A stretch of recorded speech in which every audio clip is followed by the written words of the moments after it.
Hi, I'm Dr. Elliot Adam from ElliotOracle.com. I'm also the author of the award winning Fearless Tarot and Tarot and Love Consulting the Cards in Matters of the Heart. Both books are available online wherever books are sold. And if you're looking for an empowering approach to tarot, you'll get a lot out of these books because I divert away from some of that fear, doom, and gloom that can be found in some of the little white books that are out there. So, without further ado, let's go into this week's Oracle reveal. So, yesterday on my social media, I placed up a photo of three different animals, and I asked you to use your intuition and just ask yourself which animal seems to be getting caught in your head because that animal has your message. And the three animals this week are the monkey, the raven, and the snake. So if you're just joining me now, ask yourself which animal seems to be getting caught in your consciousness. It doesn't have to be your favorite animal, it just has to be the one that you seem to be a little bit more fixated on right now. So let's start with the monkey. And monkey is known for its intelligence, its problem solving. The ancient Egyptians had an ibis headed god Thoth, who also took the form of the monkey. And what he's the god of is wisdom. And so, monkey could be an animal that you're attracted to this next week because you need to tap into your own wisdom. And what is wisdom but lived experience? So I feel like there are answers to current problems that are going to come from you remembering who you are and the wisdom that you've gained on your path up until now. So the first card for Monkey is where's it best for you to place your focus this next week? And we get the Hangman card. And this is the Pagan Other Worlds Tarot, by the way, if you all want to know. The hangman is the one who sacrifices in the tarot. He is sacrificing the use of his legs right now to hang upside down from the branches of the tree of wisdom. And by turning upside down, he's getting a new perspective on things. And so, too, for you, it's best for you to place your focus this next week on getting a new perspective. And you may have to suspend some of your assumptions. You might have to suspend even your normal actions as you sort of take this step back and reassess. The hangman is a card of sacrifice. And what is sacrifice but to make something sacred? So, this could be a week where you're really focusing on what is going to make my life more sacred, more authentic, more in alignment with what I really want my life to look like. The hangman is telling you that you may have to make some sacrifices to see that happen.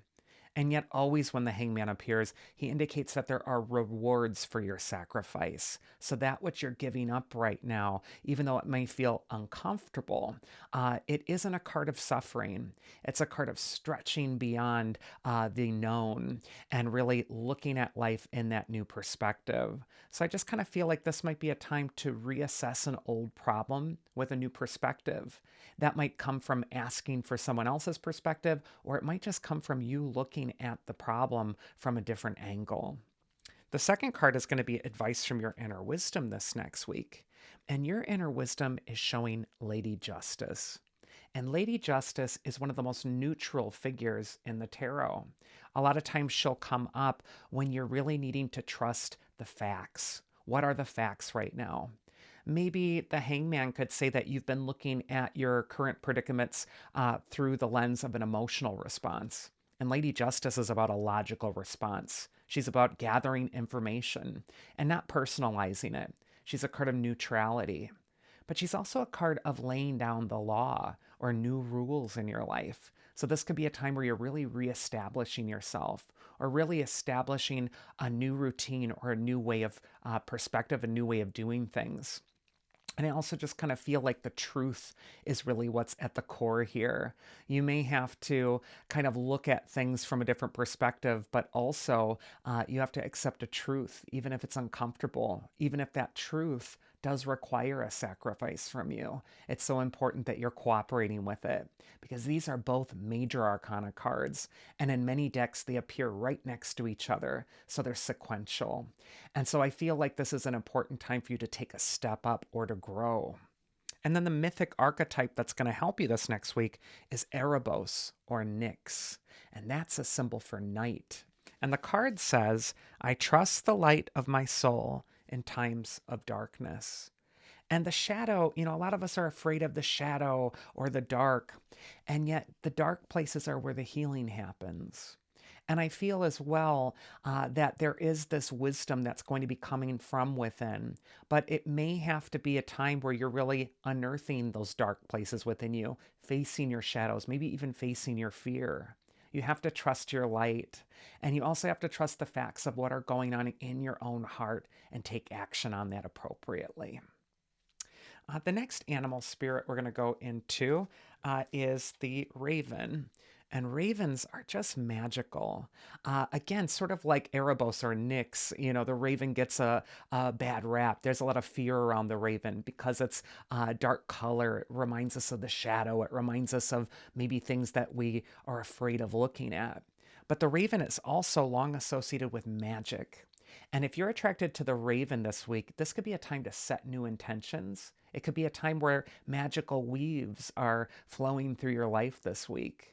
And I really feel like this is also a time for you to expect the unexpected or believe in the impossible and to really kind of push yourself beyond a normal reality, the regular humdrum daily life. First card for Raven is where is it best for you to place your focus? And we get the King of Pentacles. And the King of Pentacles is a successful king in the tarot. He can indicate long term goals, projects, things that you really need to put your time and energy into that are going to take time to manifest.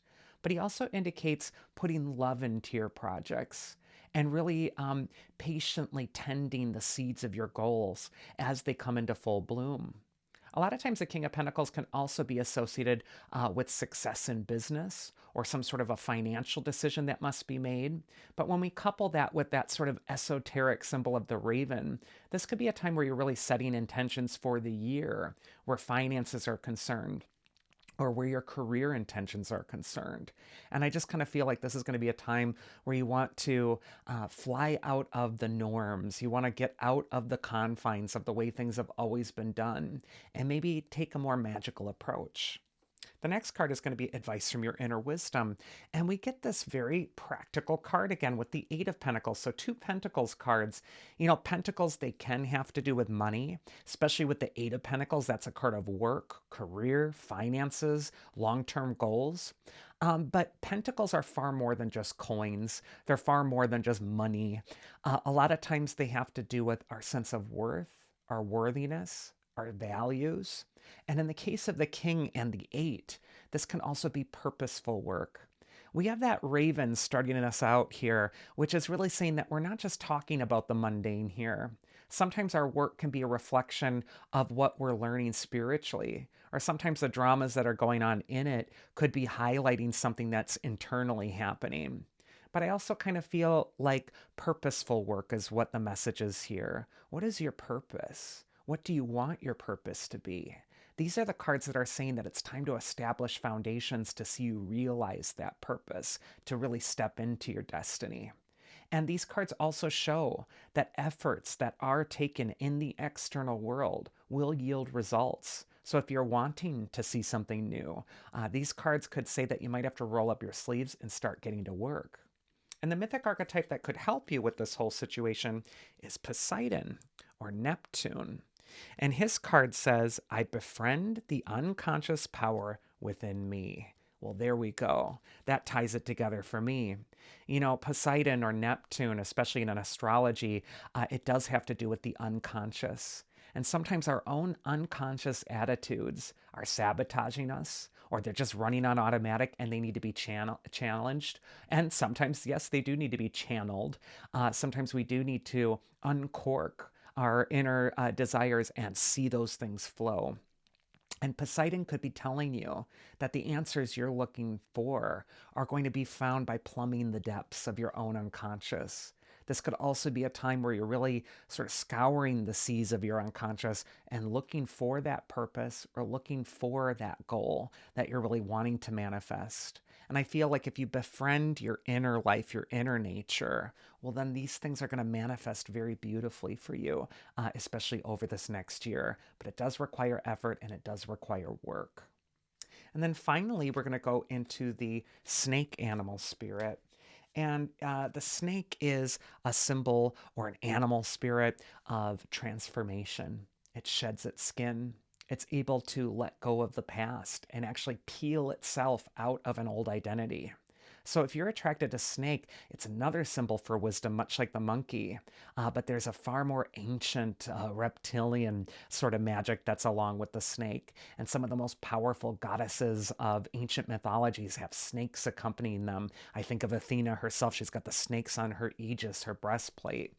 But also, snake could indicate that you're really needing to tap into that ancient wisdom, shed the skin of the past, and experience your rebirth. First card for snake is, where is it best for you to place your focus? And we get the Five of Cups. And the Five of Cups can sometimes indicate that there is a loss. There is something that's a disappointment, a challenge that you're getting through.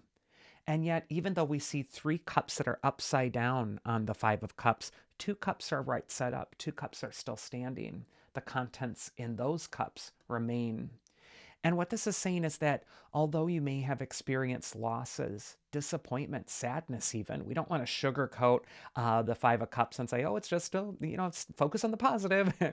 Sometimes we do need to look at our losses. We do need to feel those things. But there is a danger with the Five of Cups that sometimes we get so fixated on the loss that we ruminate on it.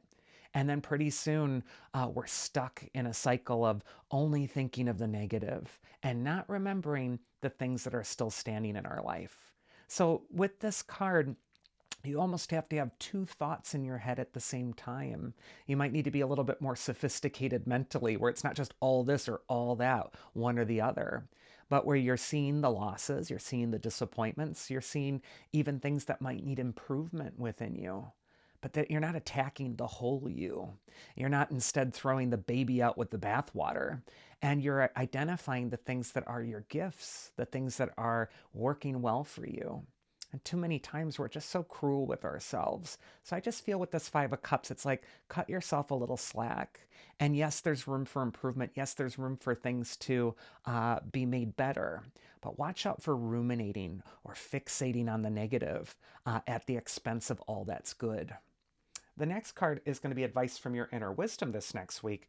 And look at that. We got the bright Queen of Wands. And in the pagan otherworlds, tarot does her beautifully. She's still got her little black cat in front of her throne. She's still holding her sunflower. And the sunflower is always turning its face toward the light. The Queen of Wands is a card of confidence. She radiates charisma. She steps forward bold in the knowledge of who she is. And that little black cat in front of her throne represents her magical side, which she is not hiding away. She's not apologetic about it. Instead, she's really letting that shine. And this is your week to really let yourself shine. It's time for you to radiate the confidence of the cups that are standing. And it's also important for you to embrace your gifts. Because when you embrace your gifts, when you see what's great about you, others see it plainly as well. You don't have to prove it. You don't have to hope that someone will notice it. It just is. So be your Queen of Wands this next week. And the mythic archetype that's going to help you if you pick the snake, is appropriately Aphrodite or Venus, the goddess of love and beauty. And her quote says, "I appreciate my unique beauty." And you need to appreciate your unique beauty. That's the Queen of Wands' secret. She knows her unique beauty and she embraces it. She's not apologetic about it. She doesn't care if you like black cats or not. She's going to love it anyway. She's going to put it on full display. And so you have to embrace your inner black cat this next week. You might even want to embrace what makes you attractive. You might want to do some improvements on yourself this next week so that you feel more beautiful. Or that you really do, instead of looking in the mirror and criticizing something about yourself this next week, maybe you look in the mirror and say, you know what, I really like my eyes, or I really like this part of me, or thank you, body, for helping me survive and being healthy at this time and getting me through things, and for getting more healthy every day. It's nice to affirm yourself once in a while, and Aphrodite can help you do that.